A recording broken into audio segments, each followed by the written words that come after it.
Sir ਅੱਜ 6 ਮਈ 2020 ਤੱਕ ਜ਼ਿਲ੍ਹਾ ਲੁਧਿਆਣਾ ਵਿੱਚ 3608 ਸੈਂਪਲ ਜਿਹੜੇ ਹੈਗੇ ਉਹ ਕਲੈਕਟ ਕੀਤੇ ਗਏ ਨੇ, ਜਿਹਦੇ ਵਿੱਚੋਂ 3267 ਸੈਂਪਲਾਂ ਦੀ ਰਿਪੋਰਟ ਜਿਹੜੀ ਹੈਗੀ ਉਹ ਪ੍ਰਾਪਤ ਹੋ ਚੁੱਕੀ ਹੈ। ਕੱਲ੍ਹ ਦੀ ਰਿਪੋਰਟ ਦੇ ਮੁਤਾਬਿਕ ਅਸੀਂ 124 ਕੇਸਿਸ ਜਿਹੜੇ ਸੀਗੇ ਉਹ ਪੋਜ਼ਿਟਿਵ ਦੱਸੇ ਸੀਗੇ, ਲੇਕਿਨ ਜਦ ਅਸੀਂ ਉਹਨਾਂ ਨੂੰ ਐਨਾਲਾਈਜ਼ ਕੀਤਾ ਤਾਂ ਇੱਕ ਕੇਸ ਜਿਹੜਾ ਹੈਗਾ ਉਹ ਜ਼ਿਲ੍ਹਾ ਬਠਿੰਡੇ ਨਾਲ ਸੰਬੰਧਿਤ ਨਿਕਲਿਆ ਹੈਗਾ।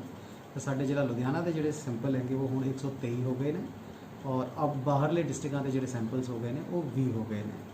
3124 ਸੈਂਪਲ ਜਿਹੜੇ ਹੈਗੇ ਉਹ ਨੈਗੇਟਿਵ ਪਾਏ ਗਏ ਨੇ। 8 ਪੇਸ਼ੈਂਟ ਜਿਹੜੇ ਹੈਗੇ ਉਹ ਹਾਲੇ ਤੱਕ ਕਿਉਰਡ ਹੋ ਚੁੱਕੇ ਨੇ ਤੇ 5 ਪੇਸ਼ੈਂਟਸ ਦੀ ਹਾਲੇ ਤੱਕ ਡੈਥ ਹੋ ਚੁੱਕੀ ਹੈ। ਤਾਂ ਜ਼ਿਲ੍ਹਾ ਲੁਧਿਆਣਾ ਦੇ 110 ਕੇਸਿਸ ਜਿਹੜੇ ਹੈਗੇ ਉਹ ਇਸ ਵੇਲੇ ਐਕਟਿਵ ਕੇਸਿਸ ਹੈਗੇ, ਜੋ ਕਿ ਜਿਨ੍ਹਾਂ ਦਾ ਇਲਾਜ ਜਿਹੜਾ ਹੈਗਾ ਗਵਰਨਮੈਂਟ ਫੈਸਿਲਿਟੀਜ਼ ਦੇ ਵਿੱਚ ਚੱਲ ਰਿਹਾ ਹੈ।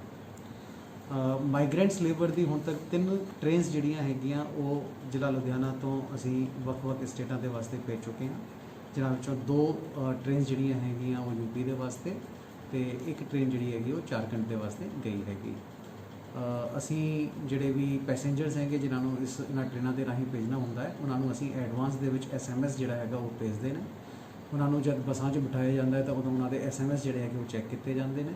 ਉਸ ਤੋਂ ਬਾਅਦ ਇੱਕ ਜਿਹੜੀ ਡੈਜ਼ਿਗਨੇਟਿਡ ਥਾਂ ਅਸੀਂ ਬਣਾਈ ਹੈਗੀ, ਉੱਥੇ ਉਹਨਾਂ ਦਾ ਮੈਡੀਕਲ ਸਕਰੀਨਿੰਗ ਜਿਹੜੀ ਹੈਗੀ ਉਹ ਕੀਤੀ ਜਾਂਦੀ ਹੈ, ਔਰ ਜਿਹੜੇ ਬੰਦੇ ਮੈਡੀਕਲ ਸਕਰੀਨਿੰਗ ਦੇ ਵਿੱਚ ਠੀਕ ਪਾਏ ਜਾਂਦੇ ਨੇ ਉਹਨਾਂ ਨੂੰ ਫਿਰ ਟ੍ਰੇਨਾਂ ਦੇ ਰਾਹੀਂ ਬੋਰਡ ਕਰਾ ਕੇ ਉਹਨਾਂ ਦੇ ਰਿਸਪੈਕਟਿਵ ਸਟੇਟਾਂ ਦੇ ਵਿੱਚ ਭੇਜਿਆ ਜਾ ਰਿਹਾ ਹੈ। ਤਾਂ ਹੁਣ ਤੱਕ ਇਸ ਪ੍ਰੋਸੈਸ ਜਿਹੜਾ ਹੈਗਾ ਉਹ ਕਾਫੀ ਸਮੂਥ ਤਰੀਕੇ ਨਾਲ ਚੱਲਦਾ ਪਿਆ। ਕੱਲ੍ਹ ਇੱਕ ਟ੍ਰੇਨ ਤੇ ਅੱਜ 2 ਟ੍ਰੇਨ ਜਿਹੜੀਆਂ ਹੈਗੀਆਂ ਉਹ ਇਹਦੇ ਵਿੱਚ ਗਈਆਂ ਨੇ। ਅਸੀਂ ਹੋਰ ਟ੍ਰੇਨਸ ਦੀ ਜਿਹੜੀ ਹੈਗੀ ਡਿਮਾਂਡ ਕਰ ਰਹੇ ਹਾਂ। ਸਾਡੇ ਸਟੇਟ ਦੇ ਜਿਹੜੇ ਨੋਡਲ ਆਫੀਸਰਸ ਹੈਗੇ ਉਹ ਕੰਸਰਨਡ ਸਟੇਟਾਂ ਦੇ ਨਾਲ ਟਾਈ ਅਪ ਕਰਕੇ ਉਹ NOCs ਲੈ ਕੇ ਰੇਲਵੇ ਨੂੰ ਇੰਡੈਂਟ ਪੇਸ਼ ਕਰੇ ਜਾ ਰਹੇ ਨੇ, ਔਰ ਜਿਵੇਂ ਜਿਵੇਂ ਸਾਡੇ ਕੋਲ ਕਨਫਰਮੇਸ਼ਨ ਟ੍ਰੇਨ ਦੀ ਆਈ ਜਾ ਰਹੀ ਹੈ ਅਸੀਂ ਲੋਕਾਂ ਨੂੰ ਇਹਨਾਂ ਟ੍ਰੇਨਾਂ ਦੇ ਰਾਹੀਂ ਭੇਜੇ ਜਾ ਰਹੇ ਹਾਂ ਤੇ ਅੱਗੇ ਵੀ ਭੇਜਦੇ ਰਹਾਂਗੇ।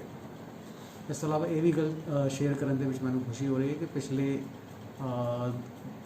5-7 ਦਿਨਾਂ ਦੇ ਵਿੱਚ ਕਾਫੀ ਇੰਡਸਟਰੀਆਂ ਵੱਲੋਂ ਆਪਣਾ ਕੰਮ ਜਿਹੜਾ ਹੈਗਾ ਉਹ ਚਾਲੂ ਕੀਤਾ ਗਿਆ ਹੈਗਾ, ਔਰ as per industry department data ਤਕਰੀਬਨ 5-1000 ਇੰਡਸਟਰੀਆਂ ਜਿਹੜੀਆਂ ਹੈਗੀਆਂ ਉਹਨਾਂ ਨੇ ਆਪਣਾ ਸੈਲਫ ਡਿਕਲੇਰੇਸ਼ਨ ਦੇ ਕੇ ਆਪਣਾ ਕੰਮ ਜਿਹੜਾ ਹੈਗਾ ਉਹ ਚਾਲੂ ਕੀਤਾ ਹੋਇਆ ਹੈ। ਤਾਂ ਇਸ ਦੇ ਨਾਲ ਮੈਨੂੰ ਲੱਗਦਾ ਹੈ ਕਿ ਕਾਫੀ ਲੇਬਰਸ ਦੀ ਜਿਹੜੀ ਵਰਕਰਸ ਦੀ ਪ੍ਰੋਬਲਮ ਹੈਗੀ ਕਿ ਉਹਨਾਂ ਨੂੰ ਕੋਈ ਕੰਮ ਨਹੀਂ ਸੀਗਾ, ਉਹ ਪ੍ਰੋਬਲਮ ਜਿਹੜੀ ਹੈਗੀ ਉਹ ਕਾਫੀ ਹੱਦ ਤੱਕ ਸੋਲਵ ਹੋ ਜਾਵੇਗੀ। ਇਸ ਤੋਂ ਇਲਾਵਾ ਸਰਕਾਰ ਵੱਲੋਂ ਲੋਕਡਾਊਨ 3.0 ਦੇ ਵਾਸਤੇ ਕੁਝ ਨਵੇਂ ਇੰਸਟਰਕਸ਼ਨ ਜਿਹੜੇ ਹੈਗੇ ਉਹ ਜਾਰੀ ਕੀਤੇ ਗਏ ਸੀਗੇ, ਜਿਨ੍ਹਾਂ ਦੇ ਮੁਤਾਬਿਕ ਅੱਜ ਜ਼ਿਲ੍ਹਾ ਲੁਧਿਆਣਾ ਦੇ ਵੀ ਨਵੇਂ ਇੰਸਟਰਕਸ਼ਨਸ ਜਿਹੜੇ ਹੈਗੇ ਉਹ ਜਾਰੀ ਕਰ ਦਿੱਤੇ ਗਏ ਨੇ। ਉਹਦੇ ਮੁਤਾਬਿਕ ਕੁਝ ਜਿਵੇਂ ਅਸੀਂ ਸਾਰੇ ਜਾਣਦੇ ਨੇ ਕਿ ਜ਼ਿਲ੍ਹਾ ਲੁਧਿਆਣਾ ਜਿਹੜਾ ਹੈਗਾ ਉਹ ਰੈੱਡ ਜ਼ੋਨ ਦੇ ਵਿੱਚ ਡਿਕਲੇਅਰ ਹੋਇਆ ਹੈ, ਬਟ ਹਾਲੇ ਵੀ ਕੋਈ ਵੀ ਇਹੋ ਜਿਹੀ ਥਾਂ ਨਹੀਂ ਹੈਗੀ ਜਿੱਥੇ ਕਿ ਸਾਡੇ 15 ਜਾਂ 15 ਤੋਂ ਵੱਧ ਕੇਸ ਹੋਣ। ਤਾਂ ਇਸ ਵੇਲੇ ਜ਼ਿਲ੍ਹਾ ਲੁਧਿਆਣਾ ਦੇ ਵਿੱਚ ਕੋਈ ਵੀ ਕੰਟੇਨਮੈਂਟ ਜ਼ੋਨ ਜਿਹੜਾ ਹੈਗਾ ਉਹ ਨਹੀਂ ਹੈਗਾ। ਸਾਰੇ ਕੁਝ ਏਰੀਆ ਜਿਹੜੇ ਨੇ ਤਕਰੀਬਨ 9 ਏਰੀਆਜ਼ ਅਸੀਂ ਰਿਸਟ੍ਰਿਕਟਡ ਜਾਂ ਹਾਈ ਪ੍ਰਾਇੋਰਿਟੀ ਏਰੀਆ ਜਿਹੜੇ ਹੈਗੇ ਉਹ ਡਿਕਲੇਅਰ ਕੀਤੇ ਹੋਏ ਨੇ, ਜਿਨ੍ਹਾਂ ਦੇ ਵਿੱਚ 2 ਜਾਂ 2 ਤੋਂ ਵੱਧ ਕੇਸਿਸ ਹੈਗੇ, ਲੇਕਿਨ 15 ਤੋਂ ਵੱਧ ਕੋਈ ਵੀ ਕੇਸ ਨਾ ਹੋਣ ਕਰਕੇ ਇਸ ਵੇਲੇ ਕੋਈ ਵੀ ਜ਼ਿਲ੍ਹਾ ਲੁਧਿਆਣਾ ਦੇ ਵਿੱਚ ਕੰਟੇਨਮੈਂਟ ਜ਼ੋਨ ਜਿਹੜਾ ਹੈਗਾ ਉਹ ਨਹੀਂ ਹੈਗਾ।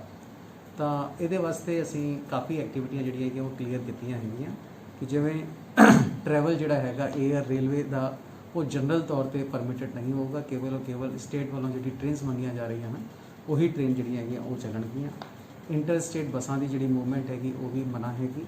Educational institute, school, colleges, training, coaching institute ਇਹ ਸਾਰੇ ਕੇ ਸਾਰੇ ਹਾਲੇ ਵੀ ਬੰਦ ਰਹਿਣਗੇ।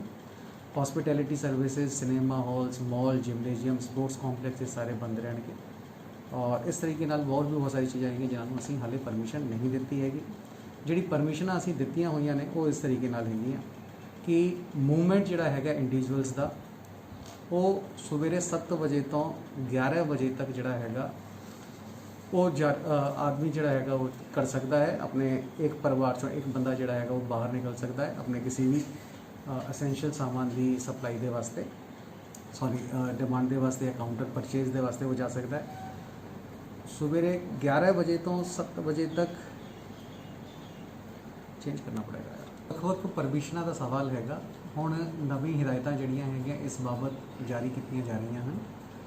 ਇਹਦੇ ਮੁਤਾਬਕ ਕੁਝ ਐਕਟੀਵਿਟੀਆਂ ਜਿਹੜੀਆਂ ਹੈਗੀਆਂ ਉਹ ਹਾਲੇ ਵੀ ਪਰਮਿਟਡ ਨਹੀਂ ਹੋਣਗੀਆਂ, ਜਿਵੇਂ air travel, rail travel, inter state buses, educational institutes, schools, colleges, training, coaching institutions, hospitality services, cinema hall, mall, gymnasium, sports complex, social, political, cultural and other type of gatherings, religious places ते पूजा करने वाली थावां, ये सारी चीज़ें जिहड़ियां कि रात को 7 बजे तो सवेरे 7 बजे तक कोई भी इंडिविजुअल की मूवमेंट ये सारी की सारी पूर्ण तौर पर बंद रहनगियां। ये किसी भी कीमत पर ਬਰਦਾਸ਼ਤ ਨਹੀਂ ਕੀਤੀ ਜਾਵੇਗੀ, ਅਲਾਉ ਨਹੀਂ ਕੀਤੀ ਜਾਣਗੀਆਂ ਇਹ ਚੀਜ਼ਾਂ।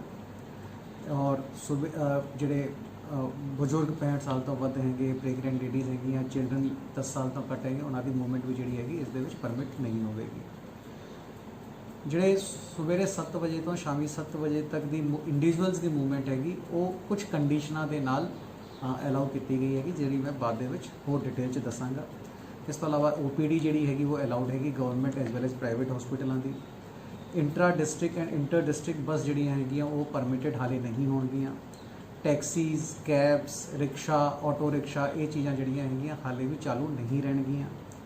ਜਿਹੜੇ ਵੀ 4 ਵੀਲਰ ਅਲਾਉਡ ਹੋਣਗੇ, ਹੁਣ ਕਿਹੜੇ ਅਲਾਉਡ ਹੋਣਗੇ ਉਹ ਬਾਅਦ ਦੇ ਵਿੱਚ ਦੱਸਾਂਗਾ। ਜਿਹੜੇ ਵੀ ਅਲਾਉਡ ਵੀ ਹੋਣਗੇ 4 ਵੀਲਰ, ਉਹ ਵੀ ਸਿਰਫ 1+2 ਯਾਨੀ ਕਿ ਇੱਕ ਡਰਾਈਵਰ ਤੇ 2 ਪੈਸੇਂਜਰ ਜਿਹੜੇ ਹੈਗੇ ਇਹਦੇ ਵਿੱਚ ਹੋ ਸਕਦੇ ਨੇ। ਟੋਟਲ ਮਿਲਾ ਕੇ 3 ਬੰਦੇ ਜਿਹੜੇ ਹੈਗੇ ਇੱਕ 4 ਵੀਲਰ ਦੇ ਵਿੱਚ ਹੋ ਸਕਦੇ ਨੇ। ਔਰ ਜੇ 2 ਵੀਲਰ ਕੋਈ ਗੱਡੀ ਚੱਲੂਗੀ ਤਾਂ ਉਹਦੇ ਵਿੱਚ ਸਿਰਫ ਔਰ ਸਿਰਫ ਡਰਾਈਵਰ ਹੋਊਗਾ, ਉਹਦਾ ਕੋ ਪੈਸੇਂਜਰ ਜਿਹੜਾ ਹੈਗਾ ਉਹਦੇ ਬਾਈਕ ਦੇ ਉੱਤੇ ਨਹੀਂ ਬੈਠੂਗਾ। ਟ੍ਰੈਫਿਕ, ਗੁੱਡਸ ਟ੍ਰੈਫਿਕ ਜਿਹੜਾ ਹੈਗਾ ਉਹ ਸਾਰਾ ਦਾ ਸਾਰਾ ਪਰਮਿਟਡ ਹੋਵੇਗਾ। ਕੋਈ ਵੀ ਸਾਮਾਨ ਦੀ ਆਵਾਜਾਈ ਜਿਹੜੀ ਹੈਗੀ ਉਹਨੂੰ ਕਿਸੇ ਵੀ ਤਰੀਕੇ ਦੇ ਨਾਲ ਨਹੀਂ ਰੋਕਿਆ ਜਾਵੇਗਾ। ਪੇਂਡੂ ਸ਼ਾਪਸ ਜਿਹੜੀਆਂ ਹੈਗੀਆਂ ਹੁਣ ਸਵੇਰੇ 7 ਵਜੇ ਤੋਂ ਦੁਪਹਿਰ ਨੂੰ 3 ਵਜੇ ਤੱਕ ਖੁੱਲ੍ਹ ਸਕਣਗੀਆਂ। ਪਹਿਲਾਂ ਅਸੀਂ ਜਿਹੜੇ ਹੁਕਮ ਕੀਤੇ ਸੀਗੇ ਉਹ ਸਵੇਰੇ 9 ਵਜੇ ਤੋਂ 1 ਵਜੇ ਦੇ ਕੀਤੇ ਸੀਗੇ, ਲੇਕਿਨ ਹੁਣ ਹੁਕਮ ਜਿਹੜੇ ਹੈਗੇ ਉਹ ਸਵੇਰੇ 7 ਵਜੇ ਤੋਂ 3 ਵਜੇ ਤੱਕ ਦੇ ਕੀਤੇ ਜਾ ਰਹੇ ਨੇ। ਤੇ ਪੇਂਡੂ ਸ਼ਾਪ ਜਿਹੜੀਆਂ ਹੈਗੀਆਂ ਉਹ ਸਾਰੀ ਅਲਾਉਡ ਹੋਣਗੀਆਂ, ਐਕਸੈਪਟ ਸ਼ਾਪਿੰਗ ਮਾਲ ਜਿਹੜੇ ਹੈਗੇ ਉਹਨਾਂ ਦੇ ਵਿੱਚ ਪੇਂਡੂ ਸ਼ਾਪਸ ਜਿਹੜੀਆਂ ਹੈਗੀਆਂ ਉਹ ਅਲਾਉਡ ਨਹੀਂ ਹੋਣਗੀਆਂ। ਪੇਂਡੂ ਏਰੀਆ ਦੇ ਵਿੱਚ ਕੋਈ ਵੀ ਸ਼ਾਪ ਜਿਹੜੀ ਹੈਗੀ ਉਹ ਅਲਾਉਡ ਹੈ। ਕੋਈ ਵੀ ਕਮਰਸ਼ੀਅਲ ਐਕਟੀਵਿਟੀਆਂ ਜਿਹੜੀਆਂ ਹੈਗੀਆਂ ਉਹ ਸਾਰੀ ਅਲਾਉਡ ਹੈਗੀਆਂ ਸਵੇਰੇ 7 ਵਜੇ ਤੋਂ 3 ਵਜੇ ਦੇ ਵਿਚਕਾਰ। ਲੇਕਿਨ ਜਿਹੜੇ SOPs ਵਗੈਰਾ ਹੈਗੇ ਉਹਨਾਂ ਦੇ ਫੋਲੋ ਕਰਨੇ ਪੈਣਗੇ। ਲਾਈਨ ਵਗੈਰਾ, ਡਿਸਟੈਂਸ ਵਗੈਰਾ, ਸੋਸ਼ਲ ਡਿਸਟੈਂਸਿੰਗ, ਮਾਸਕ ਵਗੈਰਾ, ਇਹ ਸਾਰੀ ਚੀਜ਼ਾਂ ਜਿਹੜੀਆਂ ਹੈਗੀਆਂ ਉਹ ਉਹਨਾਂ ਨੂੰ ਫੋਲੋ ਕਰਨੀਆਂ ਪੈਣਗੀਆਂ। ਇਸ ਤੋਂ ਇਲਾਵਾ ਜਿਹੜੇ ਅਰਬਨ ਏਰੀਆ ਦੇ ਵਿੱਚ ਜਿਹੜੀ ਅਸੈਂਸ਼ੀਅਲ ਆਈਟਮਸ ਦੀ ਦੁਕਾਨਾਂ ਹੈਗੀਆਂ ਉਹ ਸਵੇਰੇ 7 ਵਜੇ ਤੋਂ 3 ਵਜੇ ਤੱਕ ਹੁਣ ਖੁੱਲ੍ਹ ਸਕਦੀਆਂ ਹਨ, ਕਾਊਂਟਰ ਸੇਲ ਕਰ ਸਕਦੀਆਂ ਹਨ। ਔਰ 3 ਵਜੇ ਤੋਂ ਸ਼ਾਮੀ 7 ਵਜੇ ਤੱਕ ਉਹ ਹੋਮ ਡਿਲੀਵਰੀ ਵੀ ਕਰ ਸਕਦੀਆਂ ਹਨ, ਜਿਹੜੀ ਅਸੈਂਸ਼ੀਅਲ ਕਮੋਡਿਟੀ ਦੀ ਦੁਕਾਨਾਂ ਹੈਗੀਆਂ। ਇਸ ਤੋਂ ਇਲਾਵਾ ਜਿਹੜੇ ਅਰਬਨ ਸਟੈਂਡ ਅਲੋਨ ਦੁਕਾਨਾਂ ਹੈਗੀਆਂ, ਨੇਬਰਹੁੱਡ ਦੁਕਾਨਾਂ ਹੈਗੀਆਂ ਤੇ ਰੈਜ਼ੀਡੈਂਸ਼ੀਅਲ ਪ੍ਰਮਾਈਸਿਸ ਦੇ ਵਿੱਚ ਦੁਕਾਨਾਂ ਹੈਗੀਆਂ, ਉਹ ਵੀ ਸਵੇਰੇ 7 ਵਜੇ ਤੋਂ 3 ਵਜੇ ਤੱਕ ਖੁੱਲ੍ਹ ਸਕਦੀਆਂ ਹਨ। ਲੇਕਿਨ ਦੁਕਾਨਾਂ ਜਿਹੜੀਆਂ ਮਾਰਕੀਟਾਂ ਦੇ ਵਿੱਚ ਜਾਂ ਮਾਰਕੀਟ ਕੰਪਲੈਕਸਾਂ ਦੇ ਵਿੱਚ ਜਾਂ ਸ਼ਾਪਿੰਗ ਮਾਲ ਦੇ ਵਿੱਚ ਹੈਗੀਆਂ, ਉਹ ਦੁਕਾਨਾਂ ਹਾਲੇ ਨਹੀਂ ਖੁੱਲ੍ਹ ਸਕਦੀਆਂ, ਐਕਸੈਪਟ ਐਸੈਂਸ਼ੀਅਲ ਸਰਵਿਸ। ਐਸੈਂਸ਼ੀਅਲ ਦੁਕਾਨਾਂ, ਰਾਸ਼ਨ ਵਗੈਰਾ ਦੀ ਦੁਕਾਨਾਂ ਜਿਹੜੀਆਂ ਹੈਗੀਆਂ ਉਹੀ ਖੁੱਲ੍ਹ ਸਕਦੀਆਂ ਹਨ ਮਾਲ, ਮਾਰਕੀਟ ਵਗੈਰਾ ਦੇ ਵਿੱਚ, ਲੇਕਿਨ ਜਨਰਲ ਦੁਕਾਨਾਂ ਜਿਹੜੀਆਂ ਹੈਗੀਆਂ ਉਹ ਨਹੀਂ ਖੁੱਲ੍ਹ ਸਕਦੀਆਂ। ਬਾਰਬਰ, ਸੈਲੂਨ, ਸਪਾ, ਇਸ ਤਰ੍ਹਾਂ ਦੀ ਜਿਹੜੇ ਸਰਵਿਸਿਜ਼ ਸੈਕਟਰ ਦੀਆਂ ਜਿਹੜੀਆਂ ਦੁਕਾਨਾਂ ਹੈਗੀਆਂ ਉਹ ਹਾਲੇ ਨਾ ਪੇਂਡੂ ਏਰੀਆ 'ਚ ਖੁੱਲ੍ਹ ਸਕਦੀਆਂ ਹਨ ਨਾ ਅਰਬਨ ਏਰੀਆ ਦੇ ਵਿੱਚ ਖੁੱਲ੍ਹ ਸਕਦੀਆਂ ਹਨ। ਜਿਹੜਾ ਕੰਸਟਰਕਸ਼ਨ ਹੈਗਾ ਰੂਰਲ ਏਰੀਆ ਦੇ ਵਿੱਚ ਉਹ ਹੁਣ ਪਰਮਿਟਡ ਹੈਗਾ। ਉਹਦੇ ਵਾਸਤੇ ਸਿਰਫ ਔਰ ਸਿਰਫ ਸਾਨੂੰ ਇੱਕ ਸੈਲਫ ਡਿਕਲੇਰੇਸ਼ਨ ਬੰਦਾ ਲਿਖ ਕੇ ਭੇਜੂਗਾ ਕਿ ਮੈਂ ਸਾਰੇ ਕੇ ਸਾਰੇ ਕੋਵਿਡ ਦੀ ਪਾਲਣਾ ਕਰਾਂਗਾ। ਇਸ ਤੋਂ ਇਲਾਵਾ ਉਸਨੂੰ ਕੋਈ ਪਰਮਿਸ਼ਨ ਲੈਣ ਦੀ ਲੋੜ ਨਹੀਂ ਹੋਵੇਗੀ। ਅਰਬਨ ਏਰੀਆ ਦੇ ਵਿੱਚ ਸਿਰਫ ਉਹ ਕੰਸਟਰਕਸ਼ਨ ਜਿਹੜੇ ਹੈਗੇ ਉਹ ਅਲਾਉ ਕੀਤੇ ਜਾਣਗੇ ਜਿਹੜੇ ਕਿ ਆਲਰੇਡੀ ਚਾਲੂ ਸੀਗੇ ਤੇ ਜਿਹੜੇ ਬੰਦੇ ਲੇਬਰ ਨੂੰ ਆਪਣੀ ਸਾਈਟ ਦੇ ਉੱਤੇ ਰੱਖਣ ਵਾਸਤੇ ਪਾਬੰਦ ਹੋਵਾਂਗੇ। ਇਹਦੇ ਵਾਸਤੇ ਵੀ ਹੁਣ ਕਿਸੇ ਵੀ ਪਰਮਿਸ਼ਨ ਦੀ ਲੋੜ ਨਹੀਂ ਹੈਗੀ। ਜਿਹੜਾ ਅਸੀਂ ਈਮੇਲ ID ਪਹਿਲਾਂ ਦਿੱਤਾ ਸੀਗਾ acgludhiana@gmail.com, ਉਸ ਦੇ ਉੱਤੇ ਸਿਰਫ ਔਰ ਸਿਰਫ ਸੈਲਫ ਡਿਕਲੇਰੇਸ਼ਨ ਜਿਹੜੀ ਹੈਗੀ ਉਹ ਲਿਖ ਕੇ ਜਿਹੜਾ ਕੰਟਰੈਕਟ ਹੈਗਾ ਉਹ ਸਾਨੂੰ ਭੇਜ ਸਕਦਾ ਔਰ ਆਪਣਾ ਕੰਮ ਜਿਹੜਾ ਹੈਗਾ ਉਹ ਚਾਲੂ ਕਰ ਸਕਦਾ ਹੈ। ਜਿਹੜੀ ਲੇਬਰ ਹੈਗੀ ਉਸ ਲੇਬਰ ਦਾ ਉਹਨਾਂ ਨੇ ਮੌਕੇ ਦੇ ਉੱਤੇ ਹੀ ਅਰੇਂਜਮੈਂਟ ਜਿਹੜਾ ਹੈਗਾ ਉਹ ਕਰਨਾ ਹੋਊਗਾ। ਜਿਹੜੇ ਕਦੇ ਆਰਕੀਟੈਕਟ ਜਾਂ ਕੁਝ ਇਸ ਤਰ੍ਹਾਂ ਦੇ ਬੰਦੇ ਜਿਹੜੇ ਹੁੰਦੇ ਆ ਜਿਨ੍ਹਾਂ ਨੂੰ ਕਿ ਕਦੇ ਵਰਕ ਸਾਈਟ ਤੇ ਜਾਣਾ ਹੁੰਦਾ ਹੈ, ਉਹਦੇ ਵਾਸਤੇ ਪਾਸ ਜਿਹੜਾ ਹੈਗਾ ਉਹ ਜਾਰੀ ਕਰਵਾਇਆ ਜਾ ਸਕਦਾ ਹੈ। ਜੇ ਉਹ ਬੰਦੇ ਪੈਦਲ ਜਾਣਾ ਚਾਹੁੰਦੇ ਆ ਤਾਂ ਪੈਦਲ ਦੇ ਵਾਸਤੇ ਉਹਨਾਂ ਨੂੰ ਸਵੇਰੇ 7 ਵਜੇ ਤੋਂ 3 ਵਜੇ ਦੇ ਵਿਚਕਾਰ ਕਿਸੇ ਵੀ ਤਰ੍ਹਾਂ ਦੇ ਪਾਸ ਦੀ ਜ਼ਰੂਰਤ ਨਹੀਂ ਹੋਵੇਗੀ। ਜੇ ਕੋਈ ਬੰਦਾ ਗੱਡੀ ਦੀ ਵਰਤੋਂ ਕਰਨਾ ਚਾਹੁੰਦਾ ਹੈ ਤਾਂ ਉਹਨੂੰ ਇਸ ਦੇ ਵਾਸਤੇ ਪਾਸ ਜਿਹੜਾ ਹੈਗਾ ਉਹ ਲੈਣਾ ਪਵੇਗਾ। Agriculture, horticulture, animal husbandry, veterinary, essential services ਜਿਹੜੀਆਂ ਹੈਗੀਆਂ ਉਹ ਸਾਰੀ ਬਦਸਤੂਰ ਜਾਰੀ ਰਹਿਣਗੀਆਂ। ਬੈਂਕ ਤੇ ਫਾਈਨੈਂਸਿਸ ਦੇ ਵਾਸਤੇ ਵਰਕਿੰਗ ਆਵਰਸ ਜਿਹੜੇ ਹੈਗੇ ਉਹ 9 ਵਜੇ ਤੋਂ 1 ਵਜੇ ਤੱਕ ਇਹੋ ਜਿਹੇ ਹੋਣਗੇ ਜਿਹਦੇ ਵਿੱਚ ਉਹ ਪਬਲਿਕ ਦੇ ਨਾਲ ਡੀਲ ਕਰ ਸਕਦੇ ਹਨ, ਲੇਕਿਨ 1 ਵਜੇ ਤੋਂ ਬਾਅਦ ਉਹ ਪਬਲਿਕ ਨਾਲ ਡੀਲ ਨਹੀਂ ਕਰ ਸਕਾਂਗੇ। ਉਸ ਤੋਂ ਬਾਅਦ ਉਹ ਆਪਣੇ ਆਫਿਸ ਦਾ ਕੰਮ ਜਿਹੜਾ ਹੈਗਾ ਉਹ ਕਰ ਸਕਦੇ ਹਨ ਔਰ ਆਪਣੀ ਲੋੜ ਦੇ ਮੁਤਾਬਿਕ 3 ਵਜੇ ਤੱਕ 5 ਵਜੇ ਤੱਕ ਜਦ ਤੱਕ ਉਹ ਕਰਨਾ ਚਾਹਣ ਉਹ ਕਰ ਸਕਦੇ ਹਨ, ਲੇਕਿਨ 5 ਵਜੇ ਤੋਂ ਬਾਅਦ ਇਸ ਦੀ ਪਰਮਿਸ਼ਨ ਨਹੀਂ ਹੋਵੇਗੀ। ਕੁਰੀਅਰ ਪੋਸਟਲ ਸਰਵਿਸਿਜ਼ ਵਗੈਰਾ ਜਿਹੜੀਆਂ ਹੈਗੀਆਂ ਉਹ 9 ਵਜੇ ਤੋਂ 1 ਵਜੇ ਤੱਕ ਅਲਾਉਡ ਹੋਣਗੀਆਂ। Essential goods IT jute packing industry ਜਿਹੜੀ ਹੈਗੀ ਉਹ ਸਾਰੀ ਦੀ ਸਾਰੀ ਅਲਾਉਡ ਹੋਵੇਗੀ। ਇੰਡਸਟਰੀ ਰੂਰਲ ਏਰੀਆ ਦੇ ਵਿੱਚ ਜਿਹੜੀ ਹੈਗੀ ਉਹ ਪਰਮਿਟਡ ਹੈਗੀ। ਕੋਈ ਸਿਰਫ ਔਰ ਸਿਰਫ ਸੈਲਫ ਡਿਕਲੇਰੇਸ਼ਨ ਉਹਨਾਂ ਵੱਲੋਂ ਸਾਨੂੰ ਭੇਜਿਆ ਜਾਣਾ ਹੈ ਔਰ ਉਹ ਆਪਣਾ ਕੰਮ ਜਿਹੜਾ ਹੈਗਾ ਚਾਲੂ ਕਰ ਸਕਦੇ ਹਨ। ਇਸ ਤੋਂ ਇਲਾਵਾ industrial area, ਡੈਜਿਗਨੇਟਡ industrial area master plan ਦੇ ਮੁਤਾਬਕ urban focal points, industrial state, ਇਹਨਾਂ ਦੇ ਵਿੱਚ ਇੰਡਸਟਰੀ ਦੀ ਪੂਰੀ ਪਰਮਿਸ਼ਨ ਹੋਵੇਗੀ। ਬੰਦੇ ਨੂੰ ਕੋਈ ਸਪੈਸ਼ਲ ਪਰਮਿਸ਼ਨ ਲੈਣ ਦੀ ਲੋੜ ਨਹੀਂ ਹੈਗੀ। ਉਹ ਸਿਰਫ ਔਰ ਸਿਰਫ ਆਪਣਾ ਇੱਕ ਸੈਲਫ ਡਿਕਲੇਰੇਸ਼ਨ ਜਿਹੜਾ ਹੈਗਾ gmdic.ludhiana@gmail.com ਤੇ ਕਰ ਸਕਦਾ ਹੈ। ਮਾਲਿਕ ਦੇ ਵਾਸਤੇ ਉਸ ਜਿਹੜਾ ਉਸਦੇ ਕੋਲ ਉਦਯੋਗ ਆਧਾਰ ਜਿਹੜਾ ਹੈਗਾ ਉਹਦੇ ਰਾਹੀਂ ਉਹ ਆਪਣੇ ਘਰੋਂ ਇੰਡਸਟਰੀ ਤੱਕ ਮੂਵਮੈਂਟ ਜਿਹੜੀ ਹੈਗੀ ਕਰ ਸਕਦਾ ਹੈ। ਬਾਕੀ ਆਪਣੇ EMPLOYEES ਦੇ ਵਾਸਤੇ ਮਾਲਿਕ ਹੀ ਜਿਹੜਾ ਹੈਗਾ ਉਹ ਆਈ ਕਾਰਡ ਜਾਰੀ ਕਰ ਸਕਦਾ ਹੈ। ਹੁਣ ਉਹਨਾਂ ਨੂੰ ਕੋਈ ਵੀ ਇੰਡਸਟਰੀ ਡਿਪਾਰਟਮੈਂਟ ਤੋਂ ਜਾਂ ਕਿਸੇ ਵੀ ਪ੍ਰਾਈਵੇਟ ਆਫਿਸ ਦੇ ਓਨਰ ਨੂੰ ਆਪਣੇ ਵਰਕਰ ਦੇ ਵਾਸਤੇ ਸਪੈਸ਼ਲ ਪਾਸਿਸ ਦੀ ਲੋੜ ਨਹੀਂ ਹੋਵੇਗੀ। ਉਹ ਆਪਣੇ ਵੱਲੋਂ ਹੀ ਆਪਣੇ ਸਟਾਫ ਨੂੰ ਪਾਸ ਜਿਹੜਾ ਹੈਗਾ ਜਾਂ ਆਈਡੀ ਕਾਰਡ ਜਿਹੜਾ ਹੈਗਾ ਉਹ ਫੋਟੋ ਆਈਡੀ ਕਾਰਡ ਜਿਹੜਾ ਹੈਗਾ ਜਾਰੀ ਕਰ ਸਕਦਾ ਹੈ। ਲੇਕਿਨ ਇਸ ਦੇ ਵਿੱਚ ਇੱਕ ਇੰਪੋਰਟੈਂਟ ਜਿਹੜੀ ਚੀਜ਼ ਹੈਗੀ ਉਹ ਇਹ ਹੈਗੀ ਕਿ ਪ੍ਰਾਈਵੇਟ ਆਫਿਸ ਤੇ ਗਵਰਨਮੈਂਟ ਆਫਿਸਿਸ ਦੇ ਵਿੱਚ 33% ਦਾ ਵੱਧ ਮੁਲਾਜ਼ਮ ਜਿਹੜੇ ਹੈਗੇ ਉਹ ਨਹੀਂ ਹੋਣੇ ਚਾਹੀਦੇ ਹਨ। ਐਜੂਕੇਸ਼ਨਲ ਇੰਸਟੀਟਿਊਸ਼ਨਸ ਜਿਹੜੇ ਹੈਗੇ ਉਹ ਆਫਿਸ ਵਰਕ ਜਿਹੜਾ ਹੈਗਾ ਉਹ ਕਰ ਸਕਦੇ ਹਨ। ਆਨਲਾਈਨ ਟੀਚਿੰਗ, ਬੁੱਕ ਡਿਸਟ੍ਰੀਬਿਊਸ਼ਨ ਵਗੈਰਾ ਜਿਹੜਾ ਇਹਦਾ ਕੰਮ ਹੈਗਾ ਉਹ ਕਰ ਸਕਦੇ ਹਨ। ਲੇਕਿਨ 33% ਤੋਂ ਵੱਧ ਸਟਾਫ ਜਿਹੜਾ ਹੈਗਾ ਉਹ ਨਹੀਂ ਬੁਲਾਵਾਂਗੇ ਔਰ ਇਸ ਦੇ ਵਾਸਤੇ ਉਹਨਾਂ ਨੂੰ ਕੋਈ ਸਪੈਸ਼ਲ ਪਰਮਿਸ਼ਨ ਜਿਹੜੀ ਹੈਗੀ ਉਹ ਲੈਣ ਦੀ ਲੋੜ ਨਹੀਂ ਹੈਗੀ।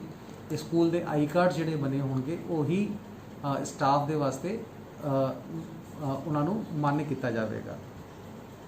Central government offices, other offices, ਇਹ ਸਾਰਿਆਂ ਦੇ ਵਾਸਤੇ ਉਹਨਾਂ ਦੇ ਦਫ਼ਤਰੀ ਆਈ ਕਾਰਡ ਜਿਹੜੇ ਹੈਗੇ ਉਹੀ ਕਾਫੀ ਹੋਣਗੇ। ਜਿਹੜੇ ਸੀਨੀਅਰ ਰੈਂਕ ਦੇ ਆਫਿਸਰਸ ਹੈਗੇ, ਗਰੁੱਪ ਏ ਦੇ ਆਫਿਸਰਸ ਵਗੈਰਾ ਹੈਗੇ, ਉਹਨਾਂ ਦੇ ਉਹ 100% ਉਹਨਾਂ ਦੀ ਹਾਜ਼ਰੀ ਹੋਵੇਗੀ। ਤੇ ਬਾਕੀ ਜਿਹੜੇ ਆਫਿਸਰਸ ਹੈਗੇ ਜਾਂ ਸਟਾਫ ਹੈਗਾ ਜਿਹੜਾ ਕਿ ਨਾਨ ਅਸੈਂਸ਼ੀਅਲ ਹੈ, like police, corporation, district administration, fire, health, ਇਹਨਾਂ ਤੋਂ ਇਲਾਵਾ ਜਿਹੜੇ ਵੀ ਆਫਿਸਰਸ ਹੈਗੇ ਉਹ 33% ਸਟਾਫ ਦੇ ਨਾਲ ਆਪਣਾ ਕੰਮ ਕਰਨਗੇ। ਬਾਕੀ ਸਟਾਫ ਨੂੰ ਉਹ ਘਰੋਂ ਹੀ ਕੰਮ ਕਰਵਾਵਾਂਗੇ। ਪੰਜਾਬ ਗਵਰਨਮੈਂਟ ਦੇ ਆਫਿਸਿਸ ਵਾਸਤੇ ਆਲਰੇਡੀ DOPT ਵੱਲੋਂ ਹਦਾਇਤਾਂ ਜਾਰੀ ਕੀਤੀਆਂ ਹਨ, ਜਿਹੜੀ ਕਿ ਮੈਂ ਸਮਰਾਈਜ਼ ਕਰ ਦਿੱਤੀਆਂ ਹੈਗੀਆਂ। ਇਸ ਤੋਂ ਇਲਾਵਾ ਜਿਹੜੀ ਵੀ MHA ਗਾਈਡਲਾਈਨਸ ਦੇ ਵਿੱਚ ਜਿਹੜੀ ਚੀਜ਼ ਪਰਮਿਟਡ ਹੈਗੀ ਉਹ ਸਾਰੀ ਦੀ ਸਾਰੀ ਚੀਜ਼ਾਂ ਜਿਹੜੀਆਂ ਹੈਗੀਆਂ ਉਹ ਅਸੀਂ ਪਰਮਿਟ ਕਰ ਦਿੱਤੀਆਂ ਹੈਗੀਆਂ। ਲੇਕਿਨ ਇਹ ਸਾਰੀ ਹਦਾਇਤਾਂ ਜਿਹੜੀਆਂ ਹੈਗੀਆਂ ਉਹ ਇਸ ਕਰਕੇ ਕੀਤੀਆਂ ਗਈਆਂ ਹਨ ਕਿ ਲੋਕਾਂ ਦੀ, ਪਬਲਿਕ ਦੀ ਜਿਹੜੀ ਸਹੂਲਤਾਂ ਹਨ ਉਹਨਾਂ ਨੂੰ ਧਿਆਨ ਵਿੱਚ ਰੱਖਦੇ ਹੋਏ ਕੀਤੀ ਗਈਆਂ ਹੈਗੀਆਂ। ਮੇਰੀ ਇੱਕੋ ਹੀ ਕੇਵਲ ਰਿਕੁਐਸਟ ਹੈਗੀ ਸਾਰੇ ਕੇ ਸਾਰੇ ਲੋਕਾਂ ਨੂੰ ਕਿ ਕਾਈਂਡਲੀ ਜਿਹੜੀ ਸਹੂਲਤਾਂ ਜਾਂ ਕੰਸੈਸ਼ਨ ਹੁਣ ਮਿਲੀਆਂ ਹੈਗੀਆਂ ਉਹਦੀ ਡਿਸਿਪਲਿਨ ਦੇ ਨਾਲ ਫੋਲੋ ਕਰਨ। ਕੋਈ ਵੀ ਇਹੋ ਜਿਹਾ ਕੰਮ ਨਾ ਕਰਨ ਕਿ ਜਿਹੜਾ ਪਰਪਸ ਸੀਗਾ ਇਹ ਲੋਕਡਾਊਨ ਕਰਨ ਦਾ ਜਾਂ ਕਰਫਿਊ ਲਾਉਣ ਦਾ, ਉਹ ਸਾਰਾ ਦਾ ਸਾਰਾ ਪਰਪਸ ਜਿਹੜਾ ਹੈਗਾ ਸਾਡਾ ਡਿਫੀਟ ਹੋ ਜਾਵੇ। ਤਾਂ ਸਾਰੇ ਲੋਕ ਇਸ ਦੀ ਸੈਲਫ ਡਿਸਿਪਲਿਨ ਦੇ ਨਾਲ ਹੁਣ ਇਹਨੂੰ ਚੰਗੀ ਤਰ੍ਹਾਂ ਫੋਲੋ ਕਰਨ ਔਰ ਇਹਨੂੰ ਫੋਲੋ ਕਰਕੇ ਇਸ ਬਿਮਾਰੀ ਨੂੰ ਕੰਟਰੋਲ ਕਰਨ ਦੇ ਵਿੱਚ ਸਰਕਾਰ ਦਾ ਔਰ ਆਪਣਾ ਸਾਥ ਦੇਣ। ਜਿਹੜਾ ਮੂਵਮੈਂਟ ਆਫ ਵਹੀਕਲ ਹੈਗਾ ਉਹਦੇ ਵਾਸਤੇ ਮੈਂ ਥੋੜਾ ਜਿਹਾ ਫਿਰ ਕਲੈਰੀਫਾਈ ਕਰਨਾ ਚਾਹਾਂਗਾ। ਜਿਹੜੇ ਗਵਰਨਮੈਂਟ ਆਫਿਸਰਸ ਹੈਗੇ ਉਹ ਆਪਣੇ ਡਿਊਟੀ ਆਵਰਸ ਦੇ ਵਿੱਚ ਆਪਣੇ ਆਈਡੈਂਟੀਟੀ ਕਾਰਡ ਦੇ ਨਾਲ ਆਪਣਾ ਵਹੀਕਲ ਜਿਹੜਾ ਹੈਗਾ ਵਰਤ ਸਕਦੇ ਹਨ। Health care establishment, hospital, nursing homes etcetera, ਇਹ ਵੀ ਆਪਣੇ ਆਈ ਕਾਰਡ ਦੇ ਨਾਲ ਆਪਣਾ ਗੱਡੀ ਦੀ ਜਿਹੜੀ ਹੈਗੀ ਉਹ ਵਰਤੋਂ ਕਰ ਸਕਦੇ ਹਨ। ਇਹਦੇ ਵਾਸਤੇ ਕੋਈ ਵੀ ਸਪੈਸ਼ਲ ਪਾਸ ਦੀ ਲੋੜ ਨਹੀਂ ਹੈਗੀ, ਨਾ ਗਵਰਨਮੈਂਟ ਆਫਿਸਰਸ ਦੇ ਵਾਸਤੇ ਹੈਗੀ। ਕੋਈ ਵੀ bank, railway, institutional, post office, ਇਹਨਾਂ ਦੇ ਵਾਸਤੇ ਵੀ ਕਿਸੇ ਵੀ ਤਰ੍ਹਾਂ ਦੇ ਉਹਦੀ ਪਾਸ ਦੀ ਲੋੜ ਨਹੀਂ ਹੈਗੀ। ਆਪਣੇ ਆਈ ਕਾਰਡ ਦੇ ਨਾਲ ਡਿਊਟੀ ਆਵਰਸ ਦੇ ਵਿੱਚ ਵਹੀਕਲ ਵਰਤ ਸਕਦੇ ਹਨ। ਪ੍ਰਾਈਵੇਟ ਆਫਿਸਿਸ ਦੇ ਵਾਸਤੇ ਵੀ ਜਿਹੜੀਆਂ ਗੱਡੀਆਂ ਹੈਗੀਆਂ, ਲੋਕਾਂ ਨੂੰ ਜੇ ਜਾਣਾ ਹੈਗਾ, ਕਿਸੇ ਨੇ ਆਪਣੇ ਦਫ਼ਤਰ ਦੇ ਵਾਸਤੇ ਜਾਣਾ ਹੈਗਾ, ਪ੍ਰਾਈਵੇਟ ਆਫਿਸਿਸ ਦੇ ਵਿੱਚ ਜਾਣਾ ਹੈਗਾ, ਤਾਂ ਦਫ਼ਤਰੀ ਆਵਰ ਦੇ ਵਿੱਚ ਆਪਣਾ ਆਈ ਕਾਰਡ ਦੇ ਨਾਲ ਆਪਣੇ EMPLOYER ਵੱਲੋਂ ਜੋ ਆਈ ਕਾਰਡ ਜਾਰੀ ਕੀਤਾ ਗਿਆ ਹੈਗਾ ਉਹਦੇ ਨਾਲ ਹੀ ਆਪਣੇ ਵਰਕਿੰਗ ਪਲੇਸ ਦੇ ਵਿੱਚ ਜਾਣ ਲਈ ਆਪਣੀ ਗੱਡੀ ਦੀ ਵਰਤੋਂ ਕਰ ਸਕਦੇ ਹਨ। ਇੰਡਸਟਰੀਅਲਿਸਟ, ਮੈਨੇਜਮੈਂਟ, ਓਨਰਸ ਜਿੰਨੇ ਵੀ ਹੈਗੇ ਉਹਨਾਂ ਦੇ EMPLOYER ਦੇ ਵੱਲੋਂ ਜਿਹੜਾ ਆਈ ਕਾਰਡ ਉਹਨਾਂ ਵੱਲੋਂ ਇਸ਼ੂ ਕੀਤਾ ਗਿਆ ਹੈਗਾ ਉਸ ਦੇ ਨਾਲ ਮੂਵਮੈਂਟ ਕਰ ਸਕਦੇ ਹਨ। ਇੰਡਸਟਰੀਅਲ ਲੇਬਰ ਜਿਹੜੀ ਹੈਗੀ, ਵਰਕਰ ਜਿਹੜੇ ਹੈਗੇ ਉਹ ਆਪਣੇ EMPLOYER ਵੱਲੋਂ ਜਿਹੜਾ ਆਈ ਕਾਰਡ ਇਸ਼ੂ ਕੀਤਾ ਗਿਆ ਹੈਗਾ ਉਹਦੇ ਨਾਲ ਮੂਵ ਕਰ ਸਕਦੇ ਹਨ। ਲੇਕਿਨ ਇਸ ਦੇ ਵਾਸਤੇ ਅਸੀਂ ਟਾਈਮਿੰਗ ਜਿਹੜੀ ਹੈਗੀ ਸਵੇਰੇ 7 ਵਜੇ ਤੋਂ 9 ਵਜੇ ਤੱਕ ਔਰ ਸ਼ਾਮੀ 5 ਵਜੇ ਤੋਂ 7 ਵਜੇ ਤੱਕ ਫਿਕਸ ਕੀਤੀ ਹੈਗੀ। ਜਿਹੜੇ ਸ਼ਾਪਕੀਪਰਸ ਹੈਗੇ ਐਸੈਂਸ਼ੀਅਲ ਸਰਵਿਸਿਜ਼ ਵਾਲੇ, ਉਹਨਾਂ ਨੂੰ ਕਿਸੇ ਵੀ ਪਾਸ ਦੀ ਲੋੜ ਨਹੀਂ ਹੈਗੀ। ਆਪਣਾ ਪਰਸਨਲ ਆਈ ਕਾਰਡ ਬਣਾ ਕੇ ਆਪਣੇ ਡਾਕੂਮੈਂਟ ਦੁਕਾਨ ਦੇ ਰੱਖ ਕੇ ਉਹ ਸਵੇਰੇ, ਹੁਣ ਕਿਉਂਕਿ ਪਹਿਲਾਂ ਟਾਈਮ ਜਿਹੜਾ ਸੀਗਾ ਉਹ ਵੱਖਰਾ ਸੀਗਾ, ਹੁਣ ਸਵੇਰੇ 7 ਵਜੇ ਤੋਂ 3 ਵਜੇ ਤੱਕ ਕਿਉਂਕਿ ਦੁਕਾਨਾਂ ਖੁੱਲ੍ਹ ਸਕਦੀਆਂ ਹਨ, ਤਾਂ ਇਸ ਕਰਕੇ ਸਵੇਰੇ 6 ਵਜੇ ਤੋਂ 7 ਵਜੇ ਤੱਕ ਆਪਣੀ ਦੁਕਾਨਾਂ 'ਤੇ ਜਾ ਸਕਦੇ ਹਨ ਔਰ ਅਸੈਂਸ਼ੀਅਲ ਸਰਵਿਸਿਜ਼ ਦੀ ਦੁਕਾਨਾਂ ਤੇ ਚੁੱਕੀ 7 ਵਜੇ ਤੱਕ ਖੁੱਲ ਸਕਦੀਆਂ ਹਨ, ਤੇ ਇਸ ਕਰਕੇ ਸ਼ਾਮੀ 6 ਵਜੇ ਤੋਂ 7 ਵਜੇ ਤੱਕ ਮੁੜ ਕੇ ਆ ਸਕਦੇ ਹਨ। ਜਿਹੜੇ ਹੋਰ ਸ਼ੌਪਕੀਪਰਸ ਹੈਗੇ ਉਹ ਹੁਣ ਸਵੇਰੇ 6 ਵਜੇ ਤੋਂ 7 ਵਜੇ ਤੱਕ ਮੂਵਮੈਂਟ ਜਿਹੜੀ ਹੈਗੀ ਉਹ ਸਵੇਰੇ ਕਰ ਸਕਦੇ ਹਨ, ਔਰ ਫਿਰ ਦੁਬਾਰਾ ਵਾਪਸ ਜਿਹੜਾ ਹੈਗਾ 3 ਵਜੇ ਤੋਂ 4 ਵਜੇ ਦੇ ਵਿਚਕਾਰ ਵਾਪਸ ਆ ਸਕਦੇ ਹਨ। ਇਸ ਦੇ ਵਾਸਤੇ ਕੋਈ ਸਪੈਸ਼ਲ ਪਾਸ ਦੀ ਲੋੜ ਨਹੀਂ ਹੈਗੀ, ਆਪਣੇ ਦੁਕਾਨ ਦੇ ਕਾਗਜ਼ ਜਿਹੜੇ ਹੈਗੇ ਉਹੀ ਲੈ ਕੇ ਉਹ ਨਾਲ ਚੱਲੇ ਚੱਲਣ। ਜਿਹੜੇ ਵੇਅਰ ਹਾਊਸਿਸ ਵਗੈਰਾ ਜਿਹੜੇ ਹੈਗੇ ਉਹਨਾਂ ਨੂੰ ਜੋ ਖੋਲ੍ਹ ਸਕਦੇ ਹਨ, ਸਾਰੇ ਖੁੱਲ੍ਹ ਸਕਦੇ ਹਨ, ਉਹ ਵੀ ਆਪਣਾ ਪਰਸਨਲ ਆਈ ਕਾਰਡ ਜਿਹੜਾ ਹੈਗਾ ਉਸ ਦੇ ਨਾਲ ਆਪਣਾ ਕੰਮ ਜਿਹੜਾ ਹੈਗਾ ਚਲਾ ਸਕਦੇ ਹਨ। ਮਿਲਕ ਵੈਂਡਰ ਜਿਹੜੇ ਹੈਗੇ ਜਿਵੇਂ ਪਹਿਲਾਂ ਅਲਾਊਡ ਸੀਗੇ ਉਸੇ ਤਰ੍ਹਾਂ ਅਲਾਊਡ ਰਹਿਣਗੇ, ਔਰ ਬਾਕੀ ਸਾਰੀ ਕੈਟੇਗਰੀਆਂ ਜਿਹੜੀਆਂ ਹੈਗੀਆਂ ਉਹਦੇ ਵਾਸਤੇ ਉਹਨਾਂ ਨੇ ਹਾਲੇ ਈ ਪਾਸ ਜਿਹੜਾ ਹੈਗਾ ਉਹ ਜਾਰੀ ਕਰਵਾਉਣਾ ਪਊਗਾ। ਜਿਹੜੀ ਪੈਦਲ ਚੱਲਣ ਵਾਸਤੇ ਆਮ ਪਬਲਿਕ ਜਿਹੜੀ ਹੈਗੀ ਉਹ ਸਵੇਰੇ 7 ਵਜੇ ਤੋਂ 3 ਵਜੇ ਤੱਕ ਇੱਕ ਘਰ ਦਾ ਇੱਕ ਬੰਦਾ ਜਿਹੜਾ ਹੈਗਾ ਉਹ ਬਾਹਰ ਜਾ ਸਕਦਾ ਹੈ ਆਪਣੀ ਅਸੈਂਸ਼ੀਅਲ ਸਰਵਿਸਿਜ਼ ਜਾਂ ਜੋ ਵੀ ਕੰਮ ਕਰਵਾਉਣਾ ਹੈਗਾ ਉਹਦੇ ਵਾਸਤੇ ਕਿਸੇ ਵੀ ਤਰ੍ਹਾਂ ਦੇ ਪਾਸ ਦੀ ਲੋੜ ਨਹੀਂ ਹੈਗੀ, ਲੇਕਿਨ ਔਨ ਫੁੱਟ ਹੀ ਉਹ ਚੱਲੂਗਾ, ਗੱਡੀ ਦੀ ਵਰਤੋਂ ਨਹੀਂ ਕਰੇਗਾ। ਲੇਬਰਰ ਵਰਕਰ ਜਿਹੜੇ ਹੈਗੇ ਜਿਵੇਂ ਦੱਸਿਆ ਸੀਗਾ ਸਵੇਰੇ 7 ਵਜੇ ਤੋਂ 9 ਵਜੇ ਤੱਕ ਔਰ ਸ਼ਾਮੀ 5 ਵਜੇ ਤੋਂ ਸ਼ਾਮੀ 7 ਵਜੇ ਤੱਕ ਇੰਪਲੋਇਰ ਵੱਲੋਂ ਜਿਹੜਾ ਪਾਸ ਉਹਨਾਂ ਨੂੰ ਇਸ਼ੂ ਕੀਤਾ ਗਿਆ ਹੈਗਾ ਉਹਦੇ ਨਾਲ ਉਹ ਤੁਰ ਫਿਰ ਸਕਦਾ ਹੈ। ਤੇ ਇਹ ਸਾਰੀ ਹਦਾਇਤਾਂ ਜਿਹੜੀਆਂ ਹੈਗੀਆਂ ਲੋਕਾਂ ਦੀ ਸਹੂਲਤ ਵਾਸਤੇ ਜਾਰੀ ਕੀਤੀਆਂ ਗਈਆਂ ਹਨ, ਲੇਕਿਨ ਮੇਰੀ ਲੋਕਾਂ ਨੂੰ ਰਿਕੁਐਸਟ ਹੈਗੀ ਕਿ ਇਹਨਾਂ ਨੂੰ ਚੰਗੀ ਤਰ੍ਹਾਂ ਫੋਲੋ ਕਰਨ ਔਰ ਕੋਸ਼ਿਸ਼ ਕਰਨ ਕਿ ਘੱਟ ਤੋਂ ਘੱਟ ਹੀ ਬਾਹਰ ਨਿਕਲਣ ਔਰ ਘਰ ਦੇ ਅੰਦਰ ਰਹਿ ਕੇ ਆਪਣੇ ਆਪ ਨੂੰ ਸੇਫ ਰੱਖਣ ਔਰ ਸਮਾਜ ਨੂੰ ਸੇਫ ਰੱਖਣ। Thank you.